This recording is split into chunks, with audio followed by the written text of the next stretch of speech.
جہاں تک اس بات کا تعلق ہے کہ رمضان میں چھوٹے ہوئے روزے شوال میں پورے کرنے ضروری ہیں، تو ایسی کوئی بات نہیں ہے۔ اس کے لیے اللہ تعالیٰ نے یہ چھوٹ دی ہے کہ وہ آئندہ بعد کے دنوں میں جو اگلے رمضان تک کے دن ہیں ان تک وہ پورے کر سکتی ہیں۔ حضرت عائشہ رضی اللہ تعالیٰ عنہا اور باقی ازواج مطہرات میں سے بعض کی روایت ایسی ملتی ہیں کہ وہ کہتی ہیں کہ ہم رمضان کے روزے جو ہمارے چھوٹ جاتے تھے اس کو پھر ہم عموماً اگلے شعبان میں جو رمضان سے پہلے مہینہ آتا ہے اس میں ہم پورا کر لیا کرتی تھیں، کیونکہ گھریلو کام کاج دیگر مصروفیات کی وجہ سے ہم باقی سال میں وہ خاص طور پہ حضرت عائشہ کی یہ روایت ہے کہ ہم ان روزوں کو نہیں رکھ سکتی تھیں، اور پھر ہم شعبان میں جا کے حضور صلی اللہ علیہ وسلم بھی شعبان میں کثرت سے روزے رکھتے تھے، تو ہم اپنے چھوٹے ہوئے جو رمضان میں ہمارے چھوٹ جاتے تھے روزے اس کو ہم اس وقت پورا کر لیا کرتی تھی۔ تو یہ اس لیے جو رمضان میں اگر کسی کے چھوٹ جاتے ہیں روزے، کچھ خواتین ہیں مخصوص ایام کی وجہ سے، یا کوئی مسافر یا مریض ہے اس کے چھوٹ جاتے ہیں، تو اگلے رمضان سے پہلے وہ اگر پورا کر لیتا ہے تو اس کو اسی طرح اللہ تعالیٰ ثواب سے نوازتا ہے۔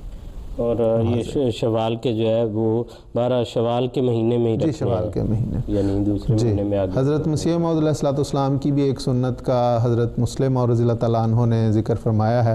کہ ایک وقت حضرت مسیح موعود علیہ السلام نے باقاعدہ قادیان میں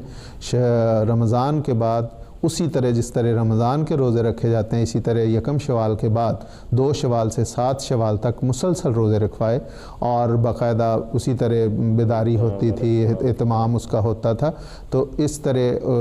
حضرت مسیح موعود علیہ السلام کی بھی یہ سنت اسی طرح ملتی ہے کہ حضور صلی اللہ علیہ وسلم کی سنت کے مطابق حضرت مسیح علیہ السلام نے بھی کیا۔ اور حضرت مسلم اور رضی اللہ تعالیٰ عنہ بیان کرتے ہیں کہ پھر اس کے بعد یہ ایک نبی نے تو ایک بات بتانی ہوتی ہے، اس کے بعد لوگ اس کے مطابق پھر باقاعدہ اس طرح نہیں اہتمام ہوا، لیکن بہرحال حضرت مسیح علیہ السلام نے یہ بتا دیا کہ اس طرح سنت حضور صلی اللہ علیہ وسلم کی یہ ہے۔ جی ٹھیک ہے خاصا۔ اور لوگ جو ہے وہ اس کا یوں بھی بیان کرتے ہیں جیسے حضور صلی اللہ علیہ وسلم نے فرمایا کہ جس نے گویا رمضان کے روزے رکھے اور پھر ثم اتبعہ ستا من شوال کانہ سیام الدہر، کہ گویا اس نے پورے جو سال کے ہیں وہ روزے رکھے، تو کہتے ہیں کہ 30 وہ ہوئے اور 6 یہ ہوئے، تو 36، اور ہر نیکی کا ثواب جو ہے وہ 10 گنا جو ہے ملتا ہے، تو یہ 360۔ اور باقی وہ حساب نکالتے ہیں کہ 5 دن ایسے ہیں جس میں روزے رکھنے منع ہے، کہ شوال کا دن عید کا، اور جو ہے حجہ کے جو 4 دن ہیں تو ان میں منع ہے، تو اس لیے یہ 5 دن نکل گئے، تو باقی جو ہے وہ کہتے ہیں 360 دن۔ تو گویا اس طرح پورے سال کا جو ہے انسان کو وہ روزوں کا جو ہے وہ ثواب ملتا ہے۔